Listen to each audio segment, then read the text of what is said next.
మీ జీఐఈటీ ఇప్పుడు జీజేయుగా మారింది. 2000కు పైగా ప్లేస్మెంట్స్, ఐపీఎం, కేపీఎంజీ వంటి సంస్థలతో ఇంటిగ్రేటెడ్ కోర్సులు. యూపీఎస్సీ కోచింగ్, అడ్మిషన్లు ఓపెన్. గోల్డ్ రోజు రోజుకి పెరుగుతుంది, తగ్గుతుంది. అసలు ఏం అర్థం కాకుండా ఉంది. కొనాలో తెలియట్లేదు, కొనకూడదో తెలియట్లేదు. పసిడి ప్రియులకైతే ఒక్కో రోజు మామూలుగా షాక్ ఇవ్వట్లేదు. మళ్ళీ ఈరోజు 1.50కి అంటే 1,50,000కి చేరుకుంది. నిన్న మొన్న కాస్త తక్కువలో ఉందనుకుంటే మళ్ళీ పెరిగిపోయింది. అలాగే మరోవైపు ప్రభుత్వం కూడా గోల్డ్ మానిటైజేషన్ తీసుకొస్తాము అని అంటుంది. ఇప్పటికే ఆ స్కీమ్ ఉంది, బట్ దాన్ని కరెక్ట్గా ఇంప్లిమెంట్ చేస్తూ కొన్ని మార్పులు చేర్పులతో ముందుకు తీసుకొస్తామని చెప్తున్నారు. అసలు ఈ స్కీము ఎందుకు, దానివల్ల ఉపయోగం ఏంటి, గోల్డ్ మానిటైజేషన్, ఇంతకుముందు మనం డబ్బుల విషయంలో డిమానిటైజేషన్ అని, మళ్ళీ ఇప్పుడు వింటున్నాము. ఏంటి అసలు ఇది? ఇవన్నీ మనం క్లియర్గా ప్రముఖ మార్కెట్ అనలిస్ట్ ప్రశాంత్ గారిని అడిగి తెలుసుకుందాం. నమస్తే అండి. నమస్తే నిర్మల గారు. ఏంటి ప్రశాంత్ గారు, మళ్ళీ పెరిగిపోయింది, 1,50,000కి పోయింది గోల్డ్. మీరు చెప్తూనే ఉన్నారు మళ్ళీ అవుతుంది, ఈ మంత్లోనే అవుతుంది 1,50,000 చూడండి అని. అలాగే అయింది. అదే అండి, అంటే ఇప్పుడు గోల్డ్ కున్న మద్దతు ధర గురించి మనం చాలాసార్లు డిస్కస్ చేసుకున్నాము. 1,40,000 కంటే కింద పడిపోయి గోల్డ్ 1,39,000 లాస్ట్ ఇయర్ లో చూడడము. సో అక్కడి నుంచి మళ్ళీ తిరిగి 1,50,000కి వచ్చింది. ఎందుకంటే గోల్డ్ అనేది గోల్డ్ అండ్ డాలర్ ప్రపంచంలో ఉన్న 2 స్ట్రాంగెస్ట్ కరెన్సీస్ అండి.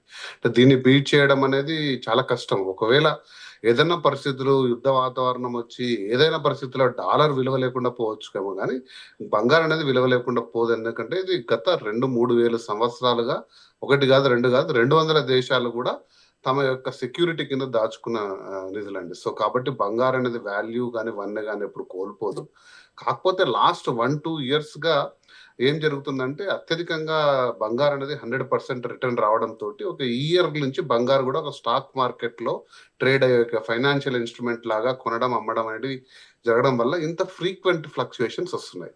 సో ఇంత ముందు ఇంత గోల్డ్ కి ఇంత ఫ్రీక్వెంట్ ఫ్లక్చుయేషన్స్ వచ్చేటి కాదు. సో ఇప్పుడు రావడం అనేది ఎందుకు జరుగుతుంది అంటే అందరూ కూడా దీన్ని కొనడం కానీ నమ్మడం కానీ లావాదేవీలు ఎక్కువ చేస్తున్నారు, దానివల్ల జరిగింది.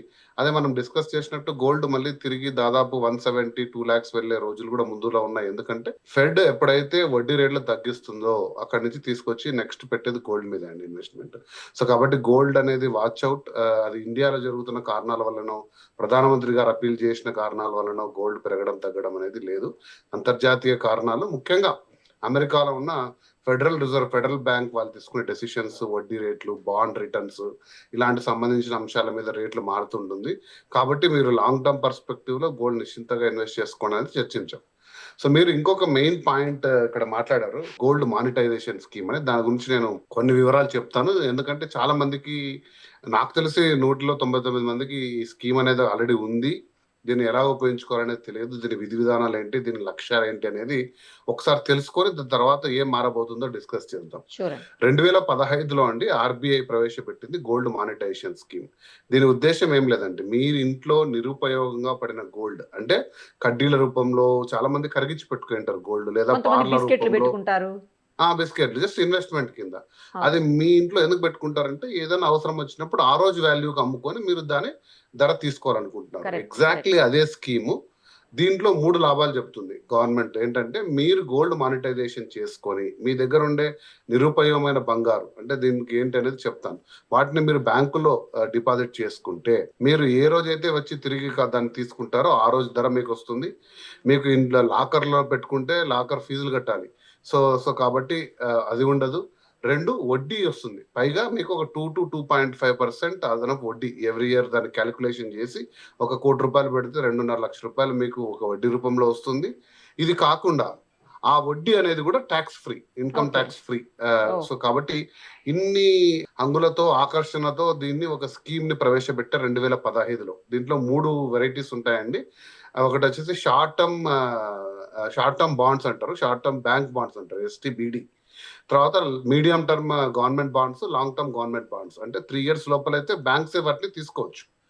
సో తర్వాత మీడియం టర్మ్ అంటే 3 నుంచి 10, లాంగ్ టర్మ్ అంటే 10 అబవ్. ఇవన్నీ గవర్నమెంట్ మీద డిపాజిట్ చేయాల్సి ఉంటుంది.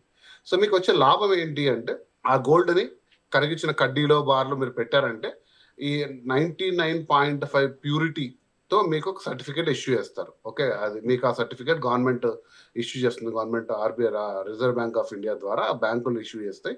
ఆ సర్టిఫికేట్లను మీరు ఏ రోజు అయితే మెచ్యూరిటీ అయిపోతుందో 3 ఏళ్ల కాలంలో ఆ రోజు ఉన్న రేట్కి డబ్బులు కానీ ఫిజికల్ గోల్డ్ కానీ మీకు ఇస్తారు. ఇక రెండు ఏంటి అంటే ఇందులో వచ్చే ప్రాబ్లం ఏంటి అంటే మీరు ఇచ్చే గోల్డే మీకు ఇవ్వరు. సో మీరు ఇచ్చే గోల్డ్ కరిగిచ్చేస్తారు. మీ దగ్గర కడ్డీలు ఉన్నా ఇంకోటి ఉన్నా అనుకున్నా ఎగ్జాక్ట్లీ అదే, అంటే బ్యాంకు లాకర్లో పెట్టినట్టు సేమ్ గోల్డ్ రాదు.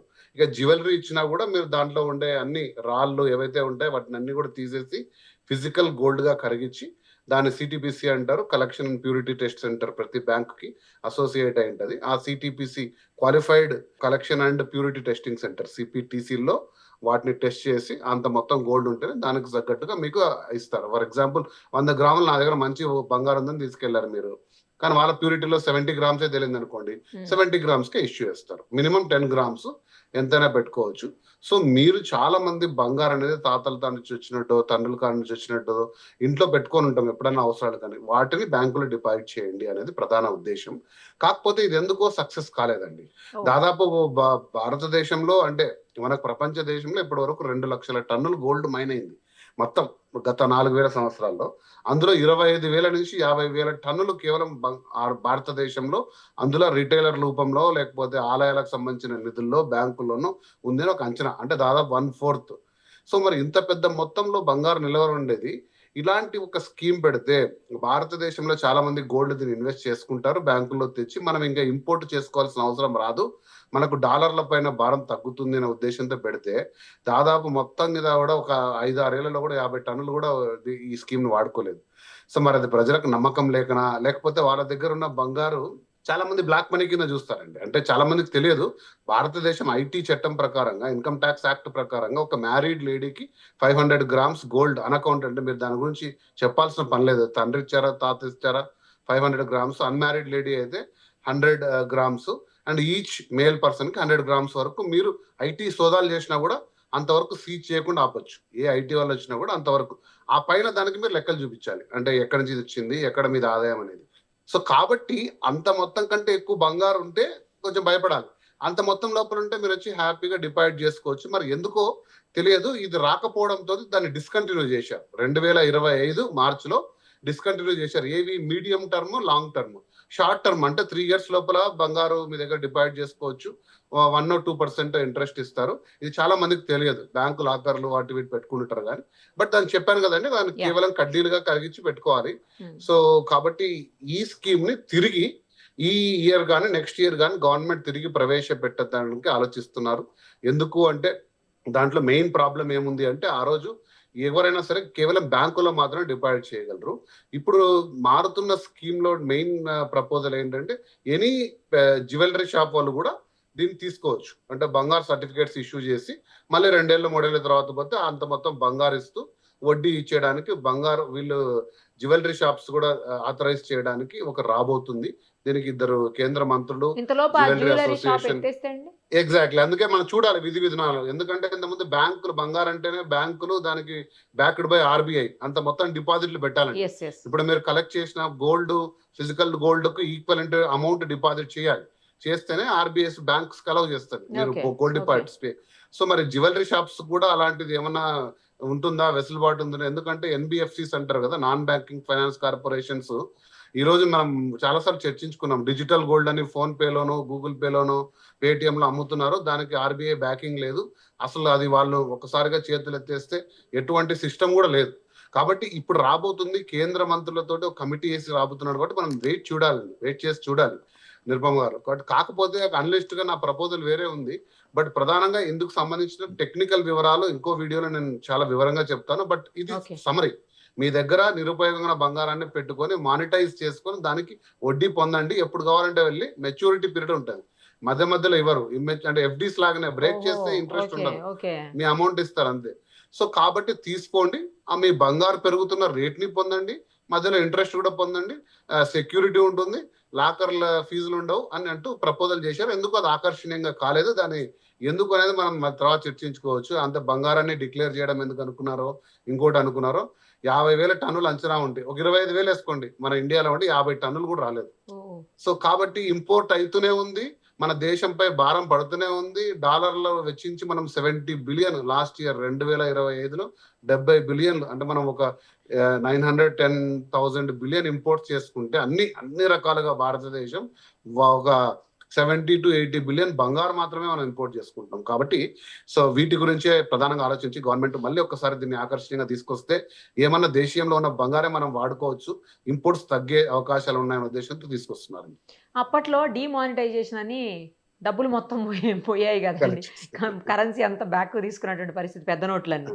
అలా ఏమన్నా చేస్తారేమో మానిటైజేషన్ అనగానే. సిమిలర్ అండి, మీరు చూస్తారంటే మానిటైజేషన్ డిమానిటైజేషన్ సిమిలర్ టైమ్ లో పెట్టారు. అదే ఒకటి ఏంటంటే బ్లాక్ మనీని తీసుకురావడానికి, గోల్డ్ అనేది బ్లాక్ గోల్డ్ అరికట్టడానికి కాకుండా కూడా గోల్డ్ అనేది మనం ఇంపోర్ట్ చేసుకుంటున్న గోల్డ్ మీద ఇంపాక్ట్ తగ్గాలి. దేశంలోనే ఇంత ఉంది కదా, ఈ బంగారాన్నే మనం రీసైకిల్ చేసుకొని వాడుకోవాలి. కానీ ఎవరు ఇవ్వలేదు గోల్డ్, ఎవరు ఇవ్వలేదు, డబ్బులు అయితే 100% వచ్చేసినాయి. ₹1 కూడా బ్లాక్ మనీ లేదు ఇండియాలో అని తెలిపింది.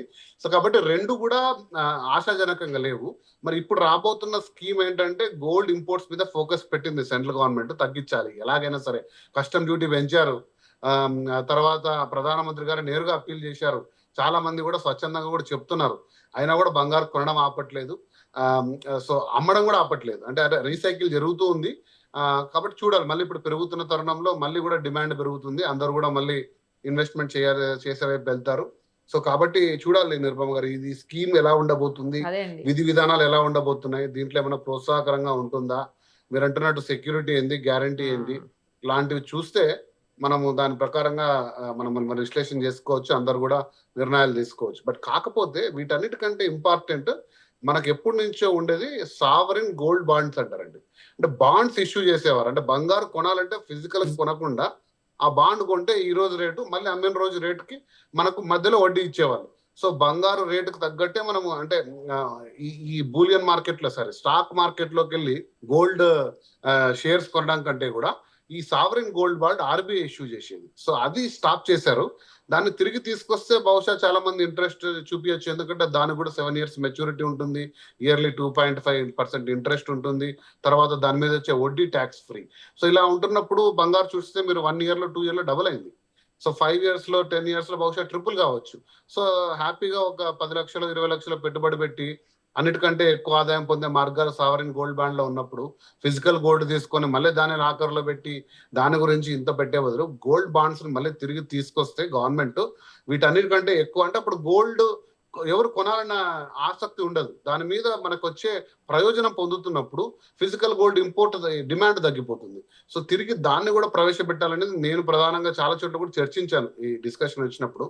అది ఎందుకో డిస్కంటిన్యూ చేశారు, ఎందుకంటే అంత మొత్తం ప్రైస్ ఇవ్వలేకపోయారు. అంటే వాళ్ళు అనుకున్నప్పుడు బంగారు 8% పెరుగుతూ పోయింది, లాస్ట్ 2 years లో చూస్తే మీరు 75% 50% పెరిగింది. కాబట్టి ఆ మేరకు ఫిజికల్ బ్యాకింగ్ ఆఫ్ గోల్డ్ చేయలేకపోయింది ఆర్బీఐ. సో కాబట్టి చూడాలండి రేపం గారు. ఏదైనా మానిటైజేషన్ అనే మాట వినపడిందంటే తగ్గించడం అంతే. ఇక ఏదైనా కరెన్సీ కానీ గోల్డ్ కానీ పెద్ద ప్రయోజనం ఉండదు అనే ఒక అంచనా, దీనివల్ల పెద్ద ప్రయోజనం ఉండదు. సో తిరిగి ఏదో లక్ష్యంతో వస్తున్నారు కానీ ఆ లక్ష్యాలు నెరవేర్చలేదు. అంటే ఇప్పుడు నేను చెప్తున్నాను ఎగ్జాంపుల్, 50,000 టన్నులు ఉందంటున్నారు ఒక అంచనా భారతదేశంలో, అంటే ప్రపంచంలోనే 1/4 గోల్డ్. అంతే కదా, మన దగ్గరే ఉంది. సో మన దగ్గరే ఉంది. ఇక మనం దాన్ని కలెక్ట్ చేసుకుని మీరు వడ్డీ తీసుకోండి అయ్యా ఇంట్లో ఎందుకు పెట్టుకుంటారంటే ఒక గ్రామ్ గోల్డ్ రావట్లేదంటే ఇక మరి అది ఎలా ఉందో, ఏ రూపంలో ఉందో, ఎవరి తీసుకుంటే మళ్ళీ ఇస్తారో ఎవరో అని భయం. ఏంటండి తీసుకుంటే ఒకసారి మళ్ళీ ఇస్తారో బ్యాంకులండి, RBI backed, ICICI, HDFC, SBI, మీరు ఈ ఇంటి దగ్గర ఉన్న ఏ బ్యాంక్ అయినా వెళ్ళండి, ప్యూరిటీ టెస్ట్ చేసి మరీ సర్టిఫికేట్ ఇచ్చే బ్యాంకులు. కాకపోతే నేను ఇందాక అన్నట్టు గోల్డ్ అనేది చాలా మంది డిక్లేర్ చేసుకోవడానికి ఇష్టపడరండి. మా దగ్గర బయటికి చెప్పరు. సో బ్యాంకుల్లో పోయి పెట్టి చెప్పుకోవడం ఎందుకు, అందులో మళ్ళీ అనవసరంగా 1 కిలో గోల్డ్ అంతా ఎక్కడి నుంచి వచ్చిందని చాలా మందికి భయం. కాకపోతే నేను ఇందాక చెప్పినట్టు ఒక పెళ్ళైన మహిళకు 500 grams గోల్డ్ ఎలా వచ్చింది అడిగే హక్కు కూడా ఐటీకి లేదు. అంతవరకు చట్టం ఉందని చాలా మందికి తెలియదు. మీరు నిర్బంధంగా 1/2 కిలో గోల్డ్ అని మీరు చెప్పొచ్చు, నిరుపమ గారు ఎక్కడి నుంచి వచ్చిందని అడిగే హక్కు లేదు. అండ్ ఈచ్ అన్మ్యారీడ్ లేడీకి 100 grams, మేల్ పర్సన్ కూడా 100 grams వరకు. ఆ పైన అయితేనే ఎవరికైనా కూడా ఐటీ గానే సోదా చేస్తే ఎక్కడి నుంచి వచ్చిందని చెప్పి. ఎందుకంటే భారతదేశం పిల్లలకి any person, lady unmarried lady 100 grams, married male కి 100 grams అండి, మ్యారీడ్ మేల్ కి. అన్మ్యారీడ్ మేల్స్ కి ఏం లేదు, 0. అన్మ్యారీడ్ ఫీమేల్ కి 100 గ్రామ్స్, మ్యారీడ్ మేల్ కి 100 గ్రామ్స్. అన్మ్యారీడ్ Married మేల్ కి ఏం female- లేదా? ఏంటండి? అన్మ్యారీడ్ మేల్ కి ఏం ఉండకూడదా? అన్మ్యారీడ్ మేల్ మీ అబ్బాయి పేరు మీద అయితే ఏం లేదండి. ఇది మరీ దారుణం అండి. పిల్లలు పెద్దోళ్ళు ఇప్పుడు అంటే రింగ్స్ అంటే వేసుకుంటారు, భారతదేశంలో మెడలో చట్టం గొలుసులు అంటే వేసుకుంటారు, అమ్మాయిలకే చిన్నపిల్లలు, ఇస్తారు కదా పెద్దోళ్ళు గోల్డ్ అందరూ. అనేది ఒక సాంప్రదాయంగా ఆ, పెళ్ళైన స్త్రీకి లేదా పెళ్లి కాని స్త్రీకే ఉంటది గోల్డ్ అని. అప్పట్లో ఇది ఒక యాక్ట్ చేశారు, అది కూడా సవరించవచ్చు, చెప్పలేం మనం ఎప్పుడైనా. బహుశా అది తెలియక కూడా చాలా మంది ఇంట్లోనే పెట్టుకొని మగ్గిపోతుంది గోల్డ్. అదే దాన్ని మళ్ళీ లాకర్ లో కూడా పెట్టుకుంటారు, 15,000 20,000 కట్టి లాకర్ లో పెట్టుకుంటారు, కానీ ఇలాంటి స్కీమ్ లో పెట్టరు. సో కాబట్టి తెలుసుకొని బహుశా కొద్దిమంది ఏమన్నా ఈ రాబోతున్న స్కీమ్ లో ఆకర్షణీయంగా ఉంటే తర్వాత బంగారు షాపులు తెలిసిన వాళ్ళు కూడా కలెక్ట్ చేసుకుంటే డిపాజిట్ చేసి డబ్బులు తీసుకునే అవకాశం ఉంది. మరి చూద్దాం మనం, ఇది పూర్తిగా ఇది వివరాలు వచ్చిన తర్వాత దాన్ని అందరికి అప్పుడు కూడా మనకి క్లారిటీ అవేర్నెస్ వస్తుంది. చేద్దాం. అవును. చేద్దాం. థ్యాంక్ యూ అండి, thank you so Thank much. Thank you.